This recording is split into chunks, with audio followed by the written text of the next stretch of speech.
Bienvenido a nuestro podcast Adelante en la Fe de Isleta Lutheran Mission Human Care, donde la palabra de Dios se conecta contigo. Bienvenidos todos una vez más a su podcast Adelante en la Fe. Estamos de regreso. Es un gozo estar aquí con ustedes otra vez. Como hablamos la última vez que tuvimos el último episodio, tenemos una serie nueva para poder nosotros compartir con ustedes lo básico de la fe luterana, ¿verdad? Que es parte de donde somos nosotros aquí en Isleta Lutheran Mission, la misión luterana de Isleta.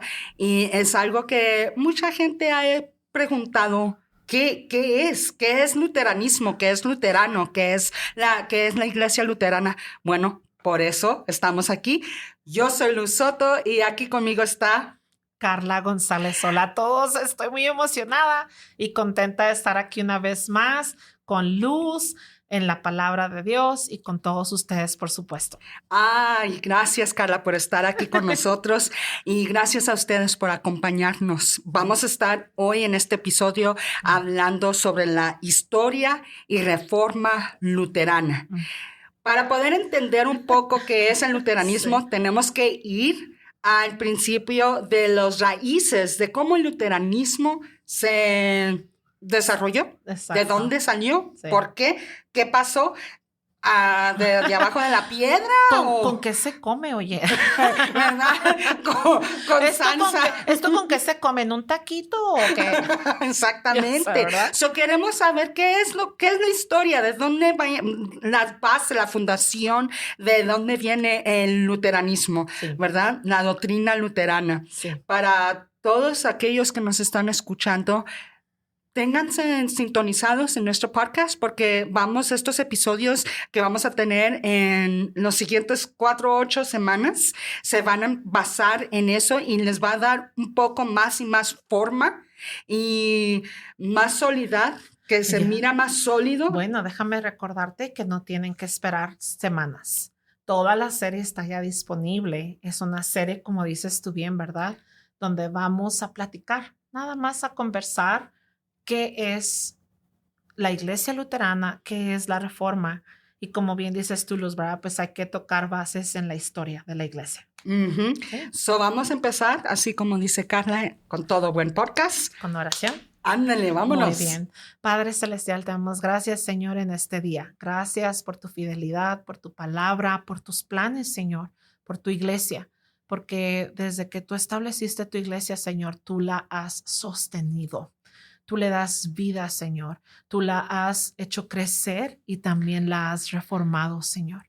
Y por eso es que hoy estamos aquí, Señor, libres, accesibles a ti, Señor, cercanos a ti, y podemos estudiar con gozo estos aspectos tan importantes de tu iglesia, y ellos, Señor, son los que hacen crecer nuestra fe. Sé con nosotros en este episodio y con todos los que están escuchando, Señor, para que así sigamos creciendo juntos en la fe. En el nombre de tu Hijo Jesucristo. Amén. Amén. Carla, en los tiempos de los 1400 sí, estamos saliendo de que los Dark Ages, ¿cómo se dice? La era medieval oscura, la era de oscura.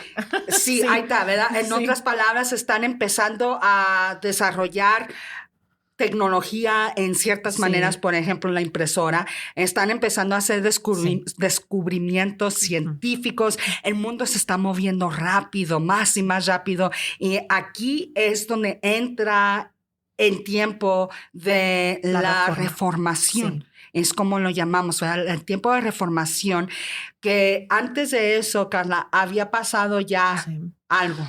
Yo le comento mucho a la gente que, para empezar, yo no nací y crecí luterana y creo que es el contexto de muchos de nosotros como hispanos. Y mucha de mi familia aún no es luterana, son creyentes, son cristianos.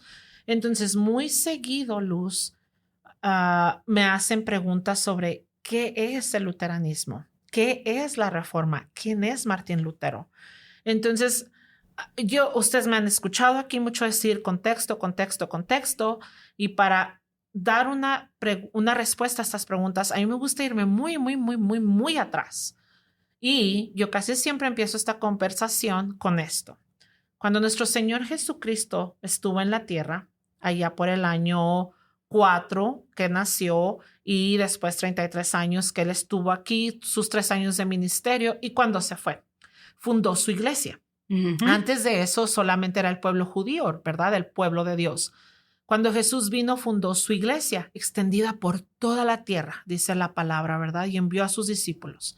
Y su iglesia creció.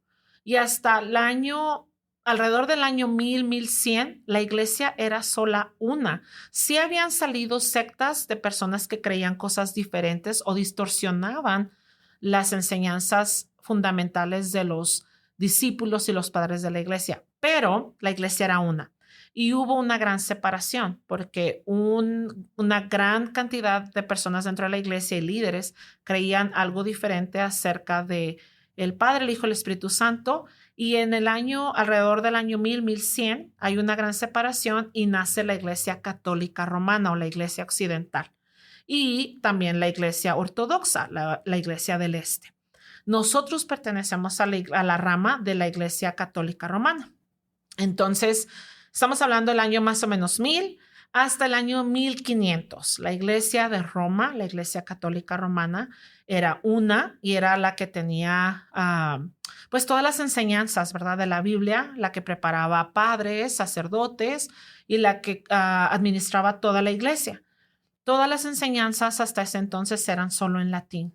El pueblo solamente escuchaba la palabra de Dios en latín y solamente predicaba en las parroquias por los sacerdotes, porque como tú bien dijiste, Luz, la imprenta no existía. No, no había Biblias. Tener una Biblia era caro. Era solamente para los reyes y los emperadores y gente muy de muchos medios. No solamente eso, Carla, pero la Biblia no estaba en ningún otro lenguaje más que el hebreo, el griego y el latín. Y aparte, la gran cantidad de gente que no sabía leer era muchísima.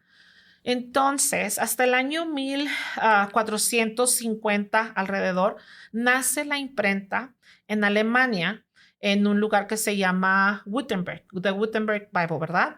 Y se crea la imprenta. Entonces, empiezan a imprimirse más documentos que son accesibles a la gente, a gente que puede adquirirlos y que puede leer. Alrededor del año 1400, 1500, ya había enseñanzas por parte de la iglesia que se estaban desviando mucho de la palabra auténtica de la Biblia. Y la iglesia también, que hasta este punto era la Iglesia Católica Romana, estaba abusándolos de enseñanzas falsas para someter a la gente, para recaudar fondos y las enseñanzas eran más o menos estas, la teología de las indulgencias, el purgatorio y la enseñanza de las obras. Hay que hacer obras para ser salvo. Y ya había un abuso.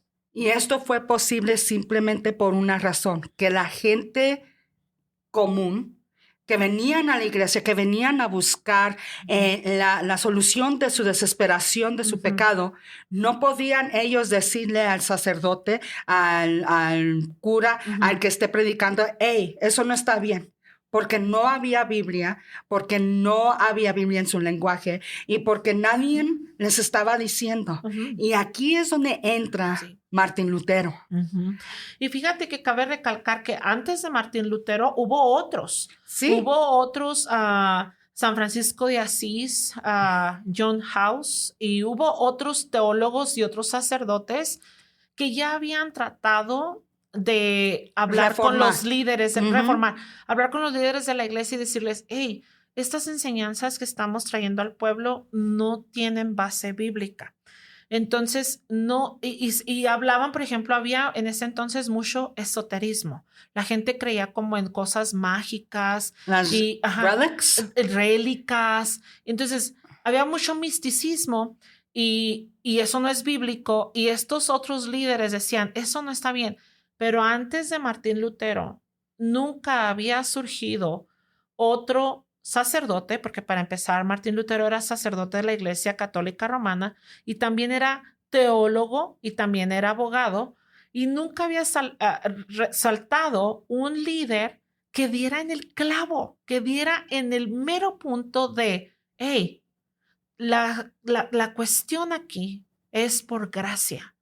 Y el problema de donde emana todas las falsas enseñanzas es que le estamos enseñando al pueblo que ellos pueden trabajar y hacer obras para su salvación. Y eso no es bíblico. Y por eso cundió tanto lo que Martín Lutero quería enseñar. Lo que pasó el 31 de octubre del 1517, en este pueblo llamado Wittenberg, hay lo que se llama la Iglesia Castillo, Castle Church. Sí. ¿Verdad? Y en las puertas de este castillo es donde uno ponía sus anuncios para anunciar las cosas. Alguien en el mercado se vende un marrano. Se casó fulanita y fulanito. Todo, ¿verdad? Y en esa puerta, Martín Lutero clavó lo que se llaman los 95 theses, tesis. Las 95 tesis. Sí, estas 95 tesis eran simplemente puntos de discusión que quería él tener como una discusión, un debate, una plática, una conversación con los líderes de la Iglesia Católica de Roma. Lutero nunca quiso volver a crear esa división en la iglesia. No. Él lo que quería en su pedido de vamos a hablar, quería una reformación, quería traer la iglesia católica para atrás al fundamento de la creencia, de la fe en el evangelio, encontrada en la palabra de Dios. Quería traerlos a un punto de arrepentimiento, de confesión y restauración para poder todos como uno volver a seguir a hacer. Cabe decir, Luz, y mencionar, y qué bueno que mencionas esto, ¿verdad? Número 1, Martín Lutero no fue el único líder de la Reforma cristiana. Hubo otros. Hubo otros antes de él, hubo otros después de él. Y hubo otros con él. Sí, hubo otros con él que lucharon por la Reforma. Ahora, reforma significa renovar, restaurar, restablecer, volver a lo inicial, a las enseñanzas iniciales, volver a su forma original. Martín Lutero y muchos otros líderes de la Reforma tenían años observando que la iglesia se estaba desviando de las enseñanzas bíblicas. ¿Por qué? Porque ya no estudiaban la Biblia y porque habían encontrado un método de oprimir al pueblo de esta manera y sacarle dinero al pueblo. Porque en ese entonces Roma quería construir una gran basílica que hasta el día de hoy está construida. La Basílica de San Pedro. Y querían recaudar dinero y no tenían el dinero no querían abrir sus cofres personales para crear esta iglesia. Y entonces dijeron, vamos a hacer una campaña de recaudación de fondos y vamos a pedirle a la gente. Entonces, en ese entonces la Iglesia Católica Romana estaba abusando de un sistema de indulgencias. La enseñanza del Papa y de la Iglesia Católica Romana era que en el cielo existía un gran cofre lleno, un cofre enorme, lleno de las buenas obras de muchos santos que habían muerto o mártires, y que solamente el Papa tenía las llaves de ese cofre y que él podía abrirlo y adjudicarte, o sea, ponerte a ti las buenas obras de alguien más para que no fueras al purgatorio. O para que tu familiar que había muerto y de seguro estaba en el purgatorio como por unos miles de años, pudiera salir de él. Entonces existía un sistema de indulgencias e indulgencias plenarias, que era un documento donde, esta persona pagó tanto dinero, hizo tantas misas, fue y visitó tantas rélicas, que las rélicas son como, aquí hay una espina de la corona de Jesús. Y acá en esta otra ciudad tenemos una espiga de la cruz de Jesús. Entonces la gente hacía viajes y pagaba por ver las rélicas y le vendían una indulgencia. Entonces, como Roma quería recaudar fondos para esta gran basílica, contratan a un monje dominicano que se llama Juan Tetzel. Y Juan Tetzel era excelente para los negocios. Un hombre de negocio. Él podía recaudarte millones y millones y millones de dinero porque era su experiencia. Él era excelente para eso y lo reclutan y le dicen, ok, Juan Tetzel, vas a ir por toda una campaña a través de Europa, vas a visitar varias ciudades y vas a decirle a la gente, te vamos a dar una dispensación papal, que es un documento, y aquí le vas a decir a la gente, el Papa me ha dado una carta especial con una indulgencia plenaria que dice que en el momento que la moneda que tú dones toque el cofre, el alma de tu ser querido va a salir del purgatorio. Y aparte, si no tienes un ser querido en el purgatorio, pero quieres una indulgencia plenaria para ti, pagas y tú tienes una indulgencia plenaria para los próximos 1000 años para que peques a diestra y siniestra a gusto y no te preocupes. Entonces, cuando Martín Lutero, que para este entonces es sacerdote en Wittenberg, dice, ahí vienen con esta campaña y esto es no bíblico, no bíblico. Él se prepara y presenta las 95 tesis y esto desata como un fuego a través de toda Europa, donde muchos, es un pelear de la iglesia, es un dime, va y viene de Martín Lutero declara esto, la iglesia declara esto otro, Martín Lutero vuelve a declarar esto, otros reformadores declaran con él, la iglesia declara esto y es un debate. Es un debate que de se años. crea, sí, de años. Y en estos tiempos, Martín Lutero también era profesor de teología. Uh-huh. Y cuando él puso esas 95 tesis, uno de sus estudiantes la vio. Uh-huh. Porque esa tesis era solamente para Wittenberg, para los que se asomaran y supieran leer alemán para leerlas, ¿verdad? Y él quitó esa y fue y las llevó a la impresora a hacer muchas copias y empezaron. Ajá. Y allí es por esa razón que se movió el tiempo de Dios a mover su iglesia al lugar correcto, que siempre hacia Cristo. Sí, porque la verdad, como un árbol, uh-huh. Si no tenemos cuando estamos creciendo algo que nos mantenga derechos, nos empezamos a enchuecar. Claro. Y eso es lo que estaba pasando, pero el tiempo de Dios siempre uh-huh. es perfecto. Y aquí es donde empieza la reforma, y afuera de esa reforma empieza a crearse divisiones. Uh-huh. Por esa razón tenemos tantas diferentes doctrinas, denominaciones, bautistas, pentecostés, apostólico, metodistas, anglicanos, episcopalios. Ajá. Tenemos todos esos. Episcopales. Yes. Esos vienen de este momento que tiene Martín Lutero, de la reforma. Este movimiento que se hizo simplemente uh-huh. para tratar de traer la iglesia a su Dios. Es bien importante. A su palabra. Importante recalcar que esa era la meta que tenía Martín Lutero, que solo fuera una reforma, no una separación ni revolución. Martín Lutero nunca deseó ser excomunicado de la iglesia, pero en 1521 Roma lo excomulga. Y entonces toda la gente que empieza a seguir estas enseñanzas bíblicas empiezan a ser llamados luteranos. Y Martín Lutero al principio no quería. Él decía, somos evangélicos, vamos a volver al evangelio. Somos evangélicos. Pero era cola y pegó. Era chicle y pegó. Entonces empezaron a ser llamados luteranos y ahí nació la iglesia protestante, que ahora así somos conocidos. Todos los cristianos que no pertenecen a la iglesia católica romana somos protestantes. Y hay varias líneas dentro del protestantismo, como mencionó Luz, y una de ellas es el luteranismo, que es al que nosotros pertenecemos. Ahora, hay varias líneas de luteranismo. Hay unos luteranos que no son confesionales y son muy liberales. Y la iglesia a la que nosotros pertenecemos, que es una línea que viene de Alemania y se fundó en los años 1800 en los Estados Unidos, es la línea del Sínodo de Missouri. Somos una iglesia confesional y misional.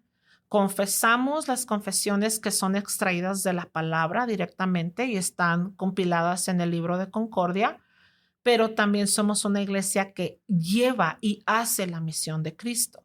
Seguimos creyendo que Dios nos ha llamado a alimentar al necesitado, al desnutrido, vestir al desnudo, visitar al que está en la cárcel, ayudar al que tiene necesidad. Y entonces nuestra línea de luteranismo, que viene desde los 1500, 1800 en Estados Unidos y hoy, es lo que confesamos, es lo que creemos. Ahora, ¿creemos que solo los luteranos son salvos? No. Claro que no, No. porque ninguna denominación salva. Cristo salva. Pero sí creemos que es muy beneficioso ir y estudiar la verdad, conocer la verdad. La verdad los hará libres. Y para eso hay que ir a lo básico que es la Biblia. Entonces, esta serie de episodios es para eso, Luz. Lo básico. Lo básico del luteranismo que profesamos nosotros aquí en Isleta Lutheran Mission y en nuestras congregaciones hermanas. Y la verdad, no nos vamos a meter en el vocabulario teológico que conocemos, porque lo básico es simple esto. Lo que la Biblia dice es lo que Dios dice, porque la Biblia es dada por Dios. Y eso es lo que quería Martín Lutero, ¿verdad? Eso es lo que él deseaba. Vamos todos a estar en la fuente de lo que es la verdad encontrada en la palabra de Dios. En estos siguientes episodios queremos nosotros que nos acompañen. Acompáñenos si no saben qué es ser luterano, si es algo que han escuchado, es algo que a lo mejor se encontraron con otro luterano hispano. ¿Qué eres tú? ¿Verdad? Escuchen estos episodios que estamos poniendo juntos, estamos trabajando en esta serie, porque es lo básico. No hay nada nuevo. Martín Lutero no creó ninguna teología nueva, no sacó como John Smith con una religión nueva, prácticas nuevas, no. Todo lo trajo a lo más antiguo, a lo más básico de lo que empezó, no solamente fundada en lo que empezó con Cristo, pero fundada en lo que Dios prometió al principio del tiempo en ese jardín de Edén. Es allí donde Martín Lutero nos llamó. Gracias por acompañarnos. Compartan esos episodios con alguien que alguna vez se ha preguntado, ¿de dónde viene la iglesia protestante? ¿Qué es esto? Compártanlos porque vamos a aprender juntos muchas maravillosas cosas que Dios ha hecho por su iglesia. Y pues cerramos con oración. Dale, Carla, vamos ahora. Padre, gracias, Señor. Gracias porque no solo has reformado tu iglesia, Señor. Tú nos reformas a nosotros cada día y nos haces crecer para que nos parezcamos a ti, Señor, para que seamos como tú y recibamos de ti vida en abundancia, Señor. Gracias por todos aquellos que están escuchando el día de hoy. Abre sus mentes, sus corazones, Señor, porque hay algo que tú quieres enseñarnos, Señor, y en eso hay bendición, Señor. Encomendamos toda esta enseñanza a tu Hijo Jesucristo, en cual nombre oramos, Señor. Amén. Amén. Para seguir aprendiendo sobre la palabra de Dios, acompáñanos en la Iglesia Luterana San Pablo, ubicada en el 301 South Schutz, El Paso, Texas. O llámanos al 915-858-2588. Y para aprender más sobre nuestros ministerios, visita nuestra página de internet www.ylm.org.